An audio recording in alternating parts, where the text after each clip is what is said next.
Je tenais à vous remercier pour cette visite inopinée. Ouais. C'est vrai qu'aujourd'hui, c'est plus des activités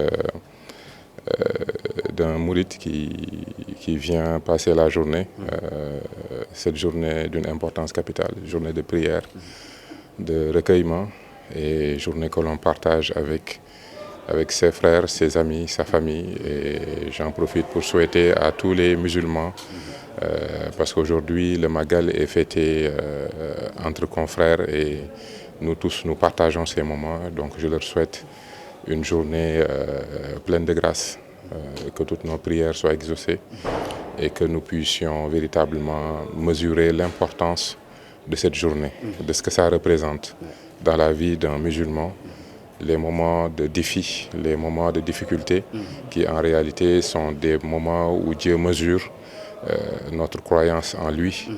Et c'est toute l'importance de cette journée. Et c'est tout simplement cela qu'on est venu vivre avec nos amis et nos frères, comme on a l'habitude de le faire depuis notre tendre enfance.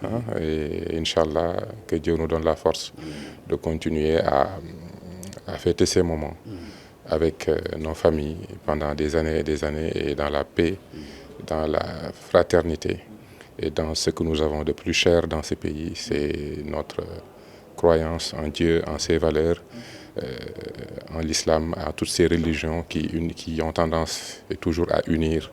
Donc c'est tout simplement ça le message que je voudrais donner. Cela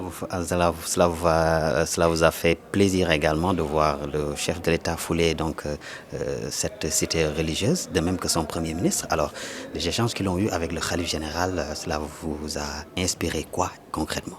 Écoutez, vous savez, c'est un devoir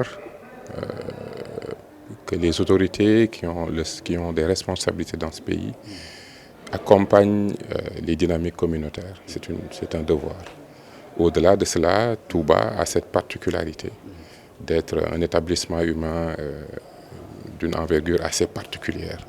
Et le Grand Magal aujourd'hui a atteint un certain niveau de demande de services, et ça exige de l'État et de l'ensemble de ses démembrements une mobilisation de l'ensemble des forces pour pouvoir répondre aux besoins de nos concitoyens.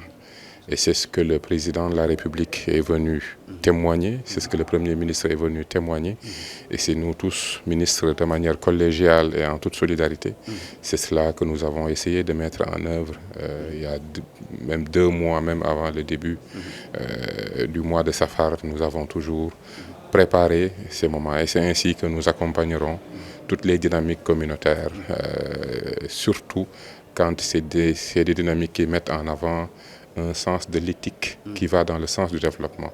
Parce qu'aujourd'hui, les valeurs qu'enseignent nos tariqas, ce sont ces valeurs-là sur lesquelles nous pouvons nous reposer nous-mêmes pour construire notre propre modèle de développement.